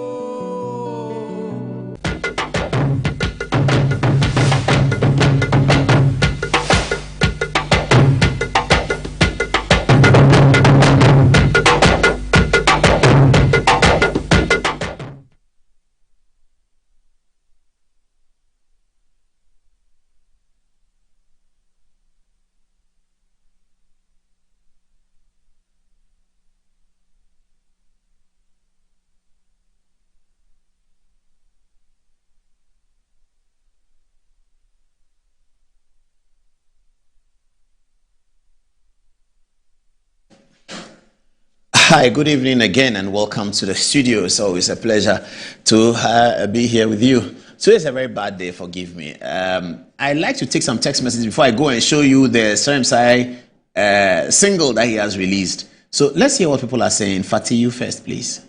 All right, thank you, Paul. So Nana Owusu says, Wuntumi's case lacks documentary proof regarding the transfer documents and the reliance on the accused person's testimony is more damaging to the prosecution case. The Okum guy appeared to have coached before because he was assured of his freedom. Yet, when the former AG was allegedly accused of using Jakpa as the star witness to prosecute Honorable Ataforson, the NDC went bonkers, held a press conference and ensured that the case was quashed. So sad. Albazit says if illegal mining occurred on a legal acquired concession, everyone found culpable should be held accountable based on the evidence, not just one person. When those who carried out the illegal mining walk free while the concession owner alone faces punishment, it raises legitimate questions about fairness and consistency. The fight against illegal mining must be impartial, transparent, and free from any perception of political selectivity. We also have messages from Bright Ajay. Says any individual or group of people who have destroyed our water bodies and environment must face the law of our land, irrespective of political color. How you're close to power, and the country will not allow you to benefit from our resources that will be handed over to the next generation. They must be brought before the courts and prosecuted for their actions and inactions. But when justice becomes selective, it loses sense and becomes unfair, and it opens the door for people to make comparisons. When our president has informed the general public that the president's appointees are doing galamsey and they are still doing it without being arrested and prosecuted, it makes life unfair and sometimes difficult to understand how nature operates, how our democracy works, and how our justice system is unfair treatment and unfair justice or selective justice. I know one way or another you are going through unfair treatment and selective justice around your actions and inactions.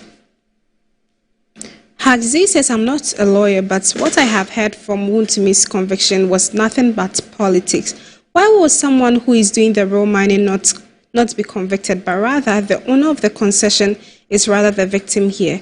It's very sad and unfortunate. The refreshing part is that those in power should do their work diligently because tomorrow is pregnant. And lastly, coming from Ebel Fair, says the judgment is nothing but political. Ken, who is a key advocate against Wuntumi and who shameless gloats on the misfortune of a fellow man being jailed, is the brother-in-law of Audrey Kukovi. Need I say more? This can only be a lesson to the NPP that when they are back in power, they will stop their I scratch your back, you scratch mine. The current crop of the NDC deserves no favors. The NPP let off the late Sedinam Tamaklu, Ataforson, and the fraudulent double salary tracking MPs. Thank you very much, Fatih. Coming from Timothy Amo, he says, it is well. I have been very sad since yesterday, and this is purely persecution on Wontumi. Bagura Klu says, the justice system in Ghana is broken. George Awere says, I'm so sad to see my friend, Chairman Wontumi, has been jailed. Gregory Bonsu says, giving a verbal license, and it was believed. Ghana, my motherland, is really an interesting country. Daniel O says, this is sad. So the person who was mining is rather free, but the person he is accusing of giving him the license is rather jailed. I now understand the case. This is politically motivated. General L. Coleman says, honestly, Apostle Paul, your legal analysis is exceptional, clear, balanced, and profoundly educative. You have a remarkable gift for breaking down complex legal issues into simple, understandable language, making even those without a legal background grasp the principles with ease. Keep enlightening the public. Informed citizens are the bedrock of every thriving democracy. And lastly, coming from Maud Ani, he says, good evening, Paul. TV3 went to Samboy to interview the people there, and from the way they spoke, they were very political. You could notice the political party they supported. We should have heard from a logical person.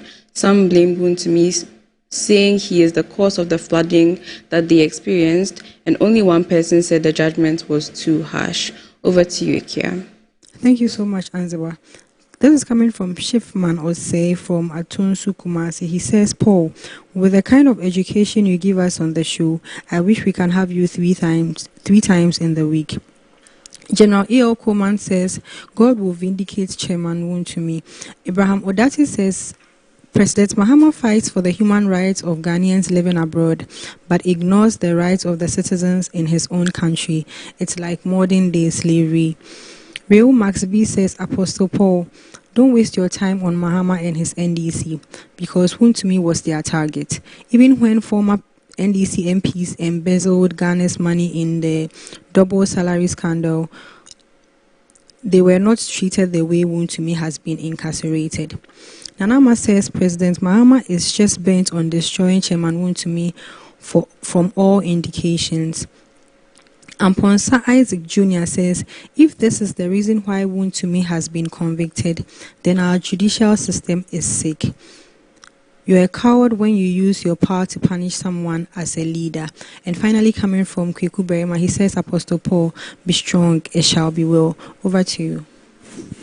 All right, I got a text here that I have to read, and it's from Nana Jemfi. Actually, he posted it on social media, and everybody is sending it to me. Everyone watching it. I think a lot of my people are watching the program on social media. Everyone is sending it to me. I've got at least 6 people who have sent this to me. It's from Nana Jemfi Kumanini Asari. It says, a very beautiful text. Viewers, pay attention, please, if you can, please. It says, Kwame confessed to Akwesi's murder, stating that Kofi had instructed him to commit the crime.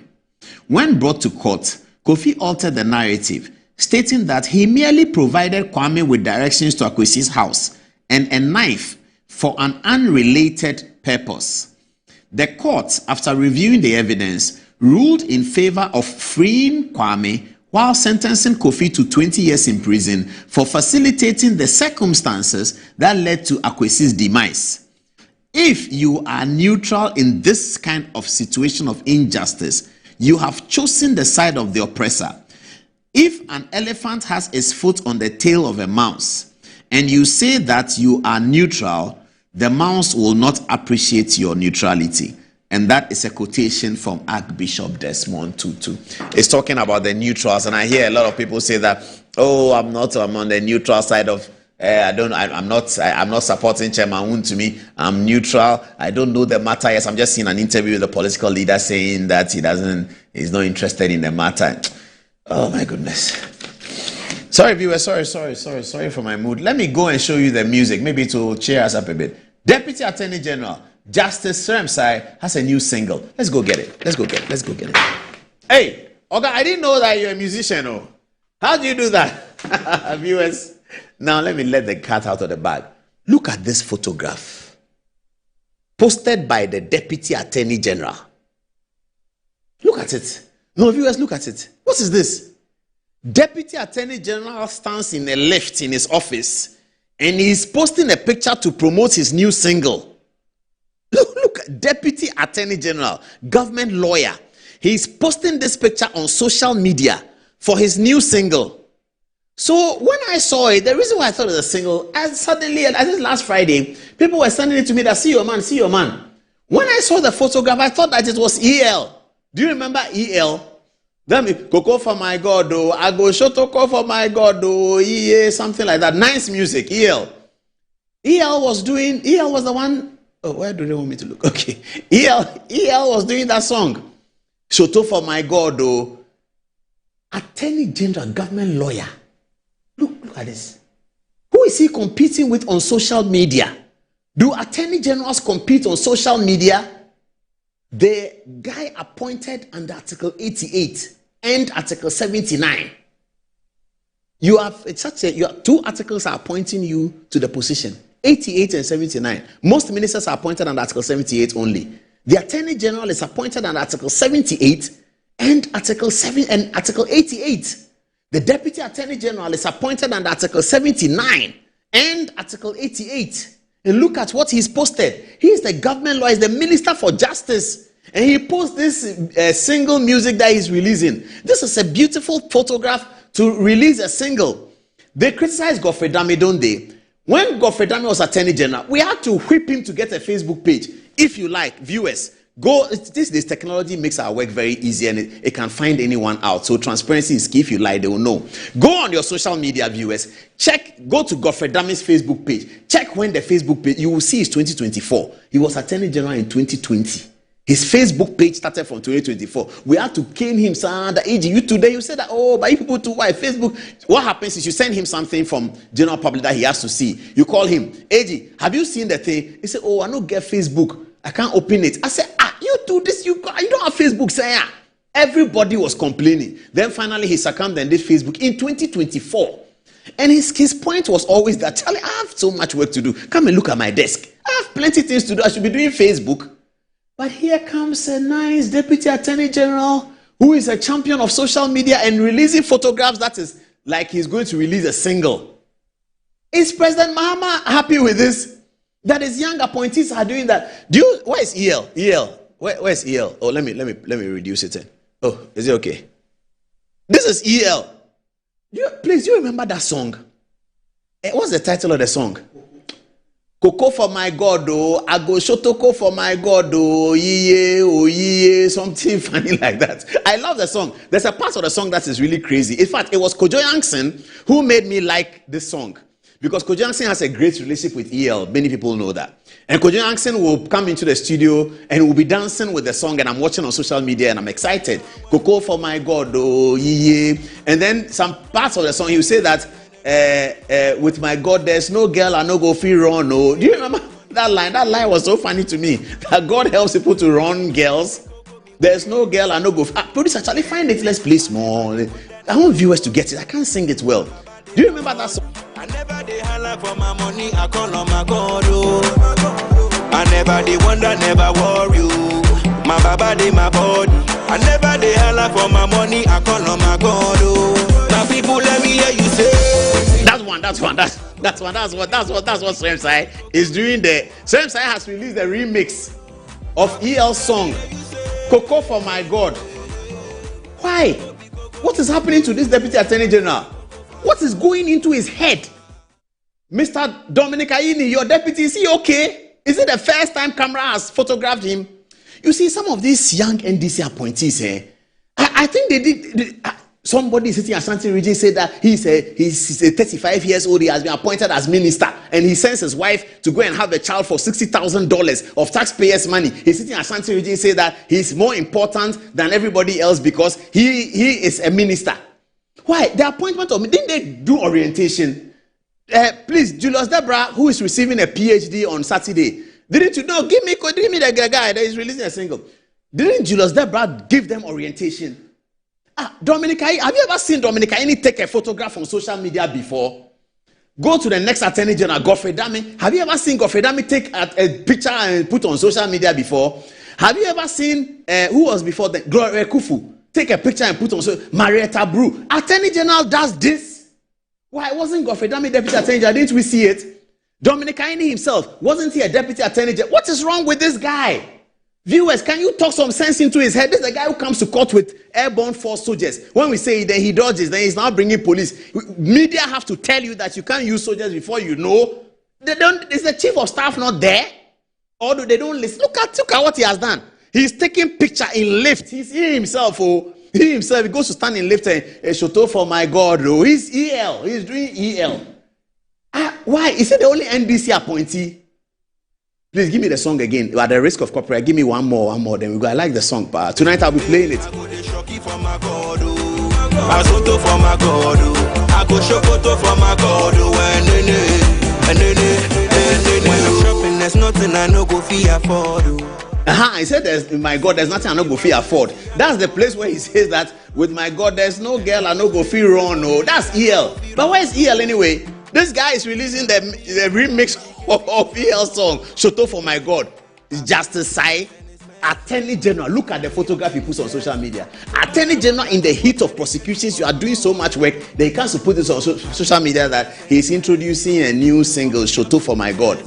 Is he the only MP? Look, NDC people, they have some serious young people. Me, I don't support NDC, and I know that Dr. Bawumia will win the next election. I'm sure about that. Okay, we're going to work very hard for that.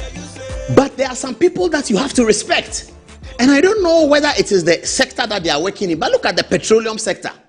And I think these people are going to do such a job that when we win the election in 2021, we'll just come and shake hands with them and say, Baba, off you go, but you've done a good job. And we'll take it higher. This young man, he's called Afechi Awono. He's at Bost. Have you ever heard him on social media doing? But go to Bost. He's doing his work. He's working. I've never even met him before. I just know that his father was Professor Awono, so I respect his father. Therefore, I respect him. Look at the guy. Afechi Awono. Have you ever seen Bost MD on social media with camera and he's sitting in lift and he's taking picture? I don't know whether there's something with the petroleum sector. There are serious guys there. This guy is very young. Congratulations to him. This guy, Combat. When I knew Combat, he was working for Kwame Iwadaku. And Kwame Iwadaku used to really rely on him because he told me Combat was very brilliant. At that time, Combat told me he was going to study law. This is 2013 or something like that. Combat went to law school at Legon. He finished. He's the managing director of Temoro Refinery. Have you seen the things that he's doing at Temoro Refinery? Have you seen Combat's picture on social media before? What is wrong with Sremsai? What is in his head? Look at Edudi Tamaklo. Edudi Tamaklo is already on social media. He was fighting John Mahama battles. He's the director of NDC Legal. He's on Good Morning Ghana. He's on TV3 fighting John Mahama battles. Do you see him? Edudi Tamaklo likes to jam. He likes party. When you see him at party, he's dancing. You look at his post. He's always teasing Jifa Gonu and people about all kinds of things. He likes to flow. But do you see him come on social media and come and do what Sremsai has done? Attorney General, you stand in lifts and then you do. That lift was built by Godfrey Dami, the one they are always insulting. That lift, it was built by Godfrey Dami. Dominic Aini, have you seen your boy? He comes to stand there, he take picture, it's Shoto for my God. He's going to release the remix of EL single. I mean, why? Look at all these people. But somehow they're all in the petroleum sector. There's also this guy, him, Wexenhausen. He's doing a serious work. Ken Ajay. Have you ever seen him? Look at his handsome face. He can come social media and also come and hunt. I don't know what hunt means, but I'm just saying it. Hunt. He's a nice fine boy. He's minister. He can come and hunt. People don't even know. I don't even think he has a Facebook page. Please, NDC, we love the young people. You see, if the young people don't succeed, it affects everybody. So the young people must succeed. All these petroleum guys, they are doing well. This guy is doing an excellent job. He doesn't come on social media and come and turn his back and take picture, turn his front, roll his sleeves. Hey, Sremsai, why? He didn't know that he will ever become somebody. Why? Is it the biggest thing that has happened to him? Deputy Attorney General is the biggest thing that... Sremsai, please put Sremsai back. Let me give him some advice. I'm older than him, so... Justice Sremsai, you're a brilliant guy. You can become anything. Deputy Attorney General is not your end. It's not the biggest thing that happened to you. You can become Attorney General. You can become a Chief Justice. You can become a Supreme Court judge. You can become a Vice President. So don't let it get into your head like that. Deputy Attorney General is okay. What is wrong with you? Calm down and do your work. Hey, look at this EL. He's doing EL's remix. That's what I meant by Deputy Attorney General has said. Charlie, it's 11 o'clock, viewers. On this sad day, let me try and wrap up. Atuguba. Charlie, I'm tired. Atuguba Day, I'm tired. Charlie, viewers, tell me, should I do that? I'm tired, proper, tired and sad and crying. 11 o'clock.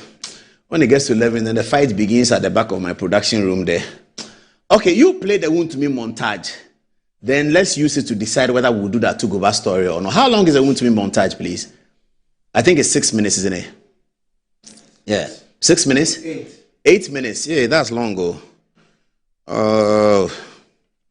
Okay. Somebody's calling me. I'll call him back.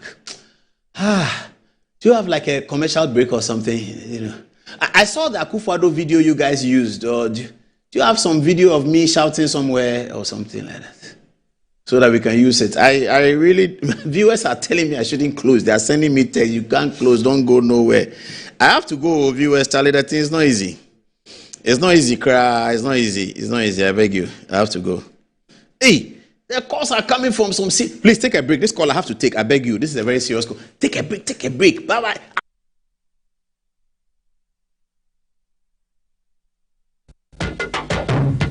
And there they are. The squad is ready. Lined up, ice cold, focused and prepared for national duty. Every bottle in position, every label shining with confidence. And here comes the selection.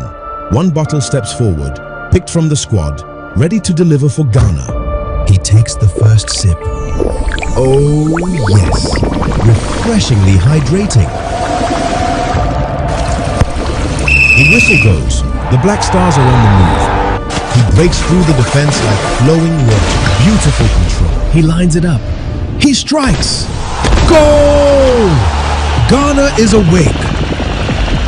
From the fridge to the field, Awake keeps you refreshed. Awake purified drinking water. One for life. Proudly supporting the National Cardiothoracic Center.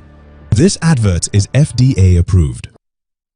Looking for the ultimate oil city getaway?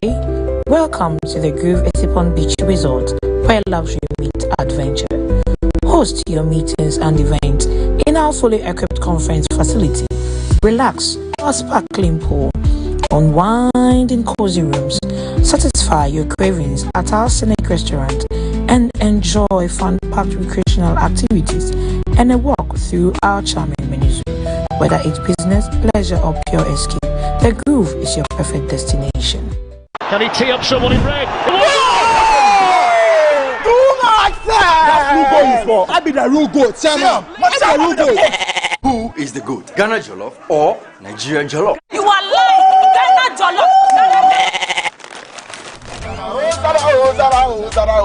We are talking about beat. Except be the goat, huh? My guy, him be the goat. Though our choice of goats may differ in football, music, and jollof, Alomo Bitters always brings us together. Alomo, experience greatness in every moment. Proudly produced by Casa Preco PLC. Drink responsibly. Not for sale to persons under 18 years. Not recommended for pregnant women and lactating mothers. Don't drink and drive. This advert is FDA approved.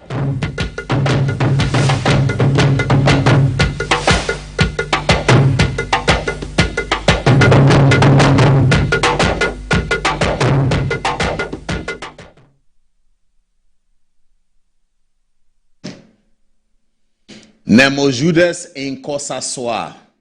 A man cannot be a judge in his own cause. Thanks for watching. Good night.